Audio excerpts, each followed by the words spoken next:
Hi dear friends, എന്തൊക്കെയുണ്ട് എല്ലാവരുടെ വിശേഷങ്ങൾ? ഇന്നത്തെ എൻ്റെ വീഡിയോ ഒരു ഉച്ചക്കത്തെ വ്ളോഗാണ്. എൻ്റെ രാവിലത്തെ എല്ലാ പണികളും കഴിഞ്ഞ് ഉച്ചക്കത്തെ പണിയിലേക്ക് ഇറങ്ങിയതാണ്. അതിനു മുമ്പ് എൻ്റെ കിച്ചണിലുള്ള ഇതുപോലുള്ള വൈറ്റ് പാത്രങ്ങൾ ഇടയ്ക്കിടയ്ക്ക് ക്ലീൻ ആക്കിയില്ലെങ്കിൽ ഭയങ്കര വൃത്തികേടാണ്. ഇതൊക്കെ ഞാൻ ഷോക്ക് വേണ്ടി മാത്രം വെച്ചതാണ്. ട്രെൻഡ്യോളിൽ നിന്നാണ് ഞാൻ ഇതൊക്കെ വാങ്ങിയത്. ചെറിയ വിലക്കാണ് എനിക്കും കിട്ടിയത്. പക്ഷെ ഇപ്പോൾ ഇതിനൊക്കെ അത്യാവശ്യം നല്ല റേറ്റ് ഉണ്ട്. ട്രെൻഡ്യോളിൽ നിന്ന് ഓഫറുള്ള സമയത്താണ് വാങ്ങുന്നതെങ്കിൽ അത്യാവശ്യം റേറ്റ് കുറഞ്ഞിട്ട് കിട്ടുന്നുണ്ട്. ക്ലീൻ ചെയ്ത് 2 ദിവസമാകുമ്പോൾ തന്നെ വീണ്ടും അഴുക്ക് പിടിക്കും. എവിടെ നിന്നാണ് ഇങ്ങനെ അഴുക്ക് പിടിക്കുന്നതെന്ന് എത്ര ആലോചിച്ചിട്ട് മനസ്സിലാവുന്നില്ല. കഴുകാനെടുക്കുമ്പോൾ എനിക്ക് നല്ല പേടിയാണ്. ഇതെങ്ങാനും വീണ് പൊട്ടിപ്പോയാൽ എനിക്ക് ഭയങ്കര വിഷമാവും.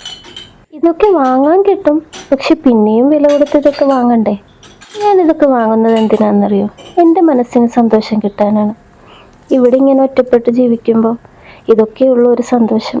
എൻ്റെ മനസ്സിന് എന്താണോ സന്തോഷം അത് ഞാൻ കണ്ടെത്താണ് ചെയ്യുന്നത്. നമ്മൾ പെണ്ണുങ്ങൾക്ക് നമ്മുടെ അടുക്കള ഭംഗിയായിരിക്കുന്നത് കാണാനല്ലേ ഇഷ്ടം. ആ കൂട്ടത്തിൽപ്പെട്ട ആളാണ് ഞാനും.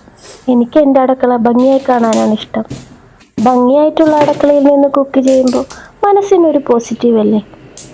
ഞാൻ ഓരോന്ന് വാങ്ങുന്നത് കാണുമ്പോൾ പലരും എന്നോട് ചോദിക്കും, എന്തിനാണ് ഇങ്ങനെ ഇതൊക്കെ വാങ്ങുന്നത്? എന്തായാലും നീ നാട്ടിൽ വന്ന് കുറച്ച് നാൾ കഴിയുമ്പോൾ സെറ്റിൽ ആവണ്ടല്ലേ, അപ്പോൾ ഇതൊക്കെ അവിടെ ഉപേക്ഷിച്ചിട്ട് പോരേണ്ടി വരില്ലേ? പക്ഷെ എനിക്ക് പറയാനുള്ളത്, ഞാൻ ചിലപ്പോൾ കുറച്ച് നാളായിരിക്കും ഇവിടെ നിൽക്കുന്നത്. എങ്ങനെയാണ് തിരിച്ചു പോകുന്നതെന്ന് എനിക്കറിയാൻ പറ്റില്ല. പക്ഷെ ഇപ്പോഴത്തെ എൻ്റെ സന്തോഷം എന്താണോ അതാണ് ഞാൻ ചെയ്യുന്നത്. ഭാവിയിൽ വരുന്ന കാര്യത്തിന് വേണ്ടിയിട്ട് ഞാനിപ്പോഴും എൻ്റെ സന്തോഷം എന്തിനാണ് വേണ്ടാന്ന് വെക്കുന്നത്? ഞാനിപ്പോൾ ഇവിടെയാണ് ജീവിക്കുന്നത്. മാഷാ അല്ലാഹ്, ഞാനിപ്പോൾ ഇവിടെ വന്നിട്ട് 14 വർഷമായി. ഈ 14 വർഷം കൊണ്ടും ഞാൻ ഇവിടെ നിന്ന് പോവേണ്ട ആളല്ലേ. എനിക്കിതൊന്നും വാങ്ങണ്ട, നാട്ടിൽ ചെന്നിട്ടാവാമെന്ന് വിചാരിച്ചിരുന്നെങ്കിൽ എനിക്ക് എൻ്റെ സന്തോഷത്തിന് വേണ്ടിയിട്ട് ഒന്നും നീക്കി വെക്കാൻ പറ്റില്ല. പറഞ്ഞ് ഞാൻ എവിടെയൊക്കെയോ എത്തി. ഞാൻ എൻ്റെ ലഞ്ചിനുള്ള കാര്യങ്ങളൊക്കെ സ്റ്റാർട്ട് ചെയ്തിട്ടുണ്ട്. പിന്നെ ഞാനുണ്ടല്ലോ, അടുക്കളയിലേക്ക് കയറുമ്പോൾ എന്തെങ്കിലും എനിക്കിഷ്ടപ്പെട്ട ഫുഡ് ഞാൻ എടുക്കും. കഴിച്ചുകൊണ്ടായിരിക്കും ഞാൻ പണിയെടുക്കുന്നത്. അപ്പോൾ എനിക്ക് ഒരു ബോറടി തോന്നാറില്ല. നല്ല ആസ്വദിച്ച് എനിക്ക് ആ പണി തീർക്കാൻ പറ്റുന്നുണ്ട്. ഞാൻ മുമ്പ് ഇങ്ങനെയൊന്നും അല്ലായിരുന്നു. പക്ഷെ ഇപ്പോഴായിട്ട് ഞാൻ എൻ്റെ ഇഷ്ടപ്പെട്ട എന്താണോ അത് ആസ്വദിച്ച് കഴിച്ചും അല്ലെങ്കിൽ ഖുർആനൊക്കെ ഇട്ട് അങ്ങനെയൊക്കെയാണ് ഞാൻ എൻ്റെ പണി തീർക്കുന്നത്. അപ്പോൾ അതെനിക്കൊരു സ്ട്രെസ്സായിട്ട് തോന്നുന്നില്ല, ഒരു ഭാരം, അതെങ്ങനെയും തീർക്കണമല്ലോ എന്നുള്ളൊരു വിചാരമില്ല. അപ്പോൾ സമാധാനത്തിൽ സന്തോഷത്തിൽ ഞാനത് ആസ്വദിച്ച് ചെയ്യും. നമുക്ക് എന്താണോ സന്തോഷം കിട്ടുന്നത് എന്നൊന്ന് ആലോചിച്ച് അതൊന്ന് കണ്ടെത്തിയെടുക്കുക. ബാക്കിയെല്ലാം നമുക്ക് തനിയെ വരും. മടിപിടിച്ച് കിച്ചണിലേക്ക് വന്നാൽ ഒന്നും ശരിയാവാൻ പോകുന്നില്ല. ആസ്വദിച്ച് പണികളെല്ലാം ചെയ്യുമ്പോൾ ഒരു സമാധാനത്തോടെ ചെയ്യാനും പറ്റും.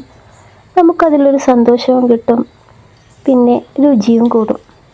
ഞാൻ പറയുന്നതിൽ എത്രത്തോളം ശരിയുണ്ടെന്ന് എനിക്കറിയില്ല. മറ്റുള്ളവരുടെ കണ്ണിൽ ഇത് ചിലപ്പോൾ ശരിയല്ലായിരിക്കും. പക്ഷെ ഞാൻ എൻ്റെ കാര്യങ്ങളാണ് പറയുന്നത്. പിന്നെ എനിക്ക് ഇന്ന് വയ്യാതിരിക്കുന്ന ദിവസമായിരുന്നു. ഇടയ്ക്കിടയ്ക്കായിട്ട് ഇപ്പോൾ തല കറങ്ങുന്നുണ്ട്. ഉറക്കം ക്ലിയർ ആവാത്തത് കൊണ്ടാണ്. അതുകൊണ്ട് തന്നെ സിമ്പിളായിട്ടുള്ള ലഞ്ചാണ് ഞാൻ തയ്യാറാക്കിയത്. അതൊക്കെ അടുപ്പത്താക്കിയിട്ട് ഞാൻ എൻ്റെ മെസ്സേജുകളൊന്ന് നോക്കാൻ വന്നു. എല്ലാ ദിവസവും എൻ്റെ ഉമ്മയുടെ അനിയത്തി മെസ്സേജ് ചെയ്യും.